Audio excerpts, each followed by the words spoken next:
Hello bachchon, let's see this question. So the question says a reference particle is moving with uniform angular velocity omega on a circle of reference of radius a with center at O. The projection of a uniform circular motion of diameter y dash is simple harmonic motion. Okay. Time is noted from the instant the particle reference particle is at x. जब particle x पे था तो यहीं से हमारा time start हुआ है. Match the displacement in SHM in column 1 with the phase angle of column 2. Okay, so match the displacement in SHM in column 1 with phase angle in radium of column 2. ठीक है. सो अभी हमको यहाँ पे check करना है इस क्वेश्चन को. तो here we will write the key concept that will be used here in this question. So we can say that what is the usable thing in this question is y is equals to a sin omega t plus phi is my what? Phi naught is my what? Equation of SHM. And this omega t plus phi naught is my what? इसको हम बोलेंगे phase of the SHM. ठीक है, ये phase change करता रहेगा with time t. So this is my key concept that will be used here in this question. So हमने बोला कि y is equal to a/2. जब y की वैल्यू हमारी a/2 के बराबर थी, तो इट मींस कि देखो, इस अगर मैं सर्किल की बात करता हूं यहाँ पे, यहां अगर मैंने सर्किल की बात करी है तो इस पॉइंट में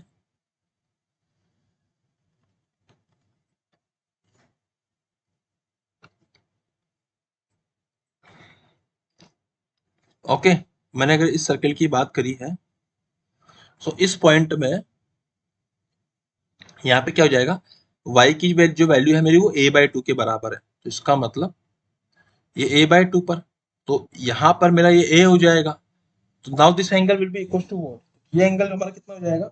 अगर ये एंगल a है, अगर ये a/2 है, तो वी कैन राइट कि इसको हम θ1 मान लेते हैं, या फिर हम ऐसे लिख देते हैं कि sine of theta will be equal to, sorry, cos of theta, not sine, क्योंकि यहाँ पे जो हमारा जो आएगा बेस आएगा a/2 और hypotenuse is a. So cos of theta will be equals to a/2 by a, so it is 1/2. So we can write theta will be equals to what? 60 degree और π/3. तो ये हमारा π/3 आ रहा है. ओके, तो जो हमारा ये आ रहा है किसके बराबर आ रहा है? ये हमारा π/3 के बराबर आ रहा है. ओके, पहले वाले केस के अंदर. तो a/2 मेरा यहाँ पे कितना हो गया? a/2 बेसिकली हो गया मेरा π/3. ये वाला एंगल है ना, दिस एंगल इज π/3. लेकिन मुझे इस एंगल से मतलब नहीं है. मैं किससे बात कर रहा हूँ यहाँ पे? मैं बात कर रहा हूँ इस वाले एंगल से. 1 सेकेंड, ये वाला एंगल से मैं बात कर रहा हूँ. तो ये वाला एंगल कितना हो जाएगा हमारा? अगर ये एंगल π/3 है, देखिए यहाँ पे हो क्या रहा है, हम ये कहेंगे कि अगर ये एंगल π/3 है ना, तो इसका मतलब ये वाला एंगल कितना आएगा? π/6. ये π/3 60 डिग्री, तो ये वाला एंगल आ जाएगा हमारा π/6. तो π/6 आएगा. तो इस वाले पर्टिकुलर केस के अंदर we can say this angle is π/6. तो ए वाले केस में a/2 पे जब होगा तो ये किससे मैच कर रहा है? तो इसमें से एक भी मैच नहीं करेगा.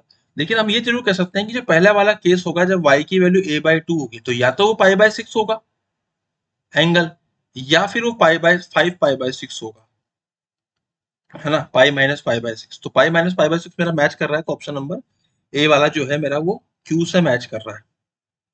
सिमिलरली हम एक एक करके सारे देखते हैं. तो अगर हम बी वाले की बात करते हैं, जहां पे y की जो वैल्यू है इट इज a/√2. ओके, जो बी की वैल्यू आ रही है a/√2 आ रही है. तो इस पर्टिकुलर केस में वी कैन से कि यहाँ पर हमारा, यहाँ पे जो हमारा एंगल आएगा a/√2, मतलब अब दो कंडीशन पॉसिबल है. सॉरी, यहाँ पे आएगा हमारा a/√2. So this is a/√2. And अगर a/√2 ये होगा तो इसका मतलब जो एंगल आएगा वो π/4 आएगा.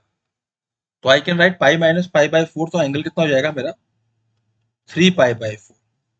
सो it is matching with B वाला जो है वो हमारा क्यू वाले से मैच कर रहा है ना. सो नॉट क्यू वाले से, पी वाले से मैच कर रहा है. ओके, अगर मैं बात करूं यहाँ पे थर्ड वाले की, जो y की जो वैल्यू है मेरी वो -a/√3/2 है।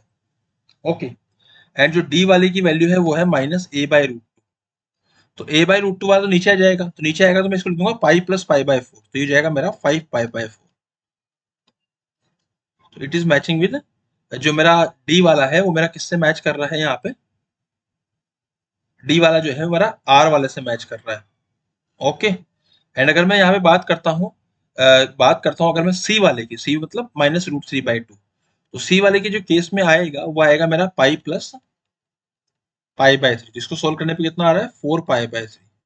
जो सी वाला है वो मेरा एस वाले से मैच कर रहा है, तो देखो कौन सा आंसर मैच कर रहा है, ए का क्यू, बी का पी, सी का एस एंड डी का R. So option number 4 is my final answer. Option number 4 is my final answer. यहाँ टिक नहीं हो पा रहा, तो option number 4 is my final answer. I hope you understood it well. Best of luck.